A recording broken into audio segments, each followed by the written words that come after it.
Listen, if you want to live, try using a tool. But remember, use it when you have just enough time remaining. Do it right, and you should be able to survive.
Oh, yes?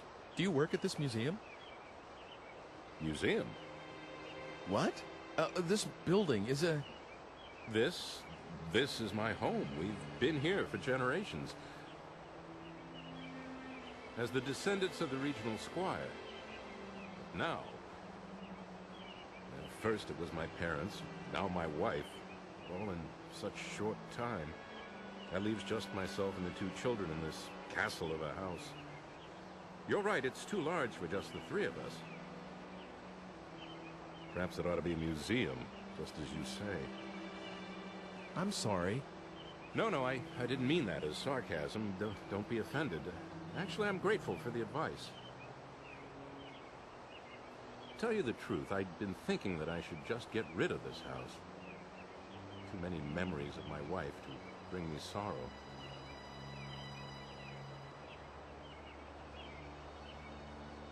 But a museum, that's something I haven't thought of. Maybe a good thing, a museum. Perhaps this is meant to be. There are enough pictures in that collection of my forebears. It seems he had an artist he favored. You mean Carl Franson? How did you know that? Are you checking into this house? I don't remember telling anyone that it was for sale yet. No, please don't misunderstand. It's just that I happen to like his paintings. And it's not like, you know... Well, all right then. I've made up my mind anyway. I'll turn a part of this building into a private museum and open the collection of paintings to the public. That way I can take care of the children while I work. Besides, I know that there's at least one admirer of Carl Franson's work. All right, that's what I'll do. I owe you many thanks. By the way, allow me to introduce myself, if somewhat belatedly. My name is Alfred Brum. Nice to meet you. I'm Ike Kush. I'm grateful to you, Ike. Come inside. We'll have tea or something.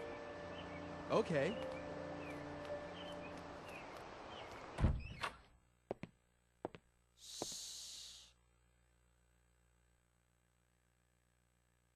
Oop, sorry. He's just gone to sleep, finally. All right, then. Come out by yourself, Sybil. Will you make tea for our guest? If I must. Here you go. Oh, thank you for the tea, dear. Oh, yes, I should tell my sweet Sibylla. I've decided to turn this house into a museum. What do you think? Whatever you decide is always good enough for me. Thank you. I was a little afraid that you'd object. Oh, it's much, much better than selling this house. I see. I'm sorry I made you worry that much. I know. Let's have a photograph taken. If we're going to start a museum, we'll need to renovate. We'll all get a picture taken with the house before then.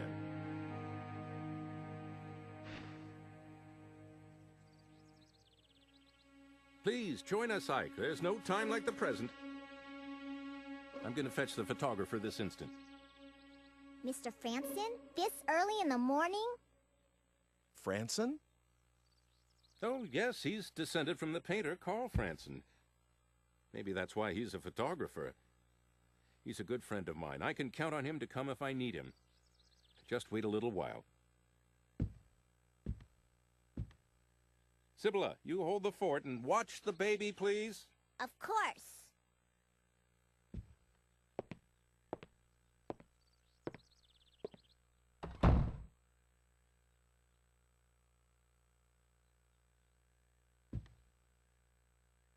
Did you persuade Father not to sell the house? No, I didn't do anything like that. This is something your father decided on his own. Oh, I see. But I'm awfully glad that the house won't be sold.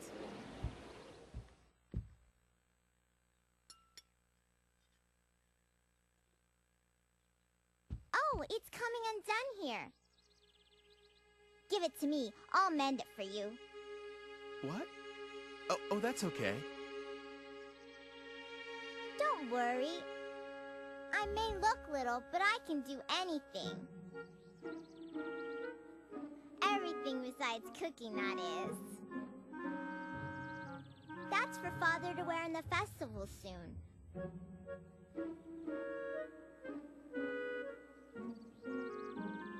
I sewed that too, so don't be shy.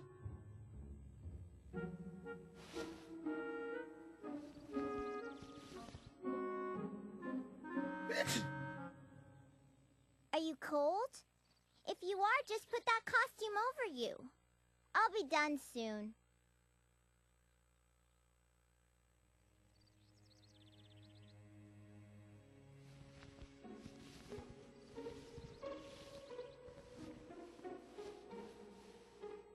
They're almost done. You do look funny. It suits you. Let's have the picture taken like that.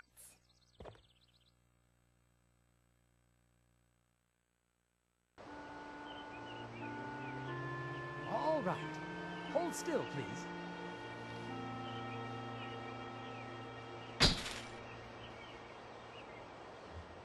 Thank you very much. I'm sorry I dragged you out of bed. Thank you to you, too. You can change back now.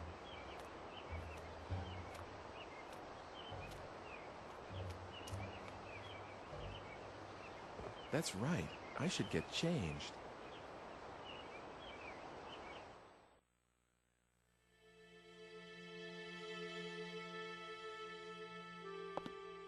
Oh, I thought you changed already. What?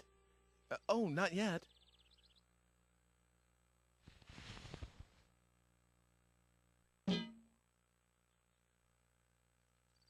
You carry frying pans around with you?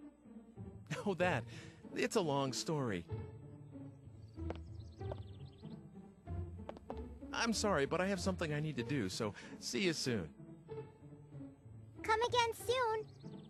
You can use that key as much as you want. What? I saw you. What are you talking about? What's the matter? You have to go somewhere, right? You shouldn't be late. Oh, that's right. Okay, see you.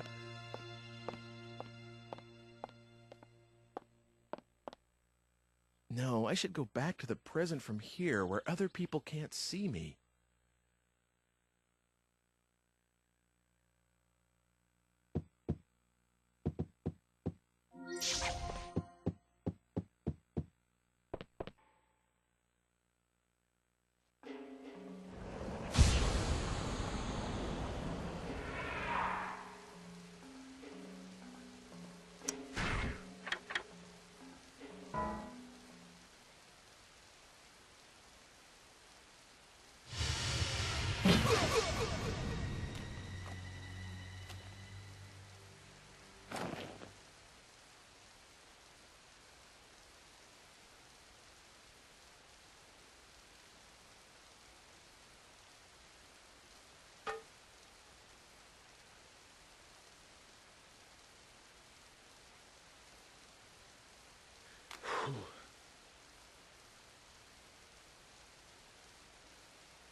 I guess I managed to escape thanks to this thing.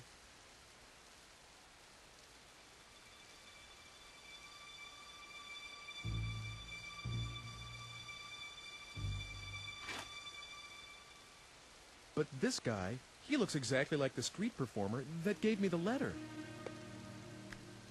You see, that street performer is you, but of course from a different time. What does this mean? It means that you were stabbed to death because you didn't have that frying pan, and decided to somehow find a frying pan before the appointed time of death. By ordering me to get a frying pan before I got attacked? That's right. This is making my head spin. For one thing, I don't remember anything like that. And nothing about writing that egg letter. I suppose that's true.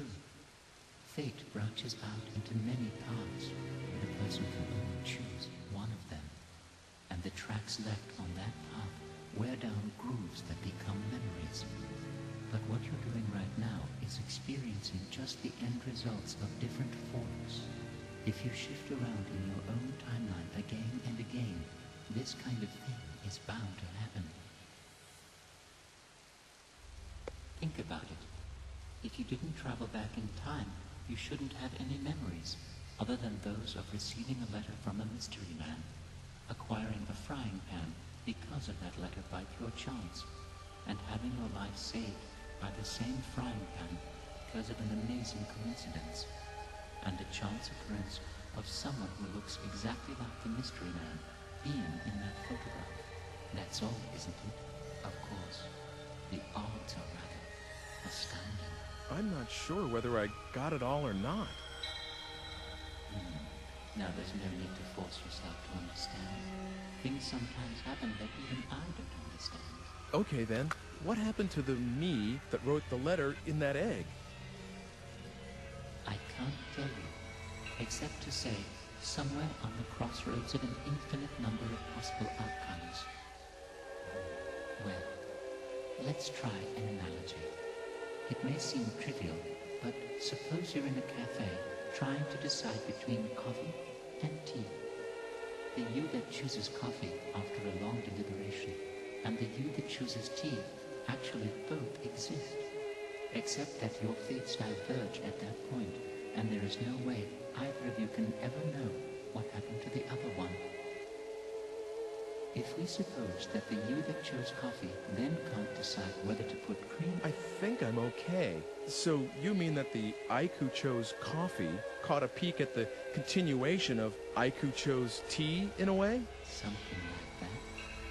If you hadn't had a frying pan back there, well then, there would have been a you that found one, or something like it, at any cost. That's all there is to it. So,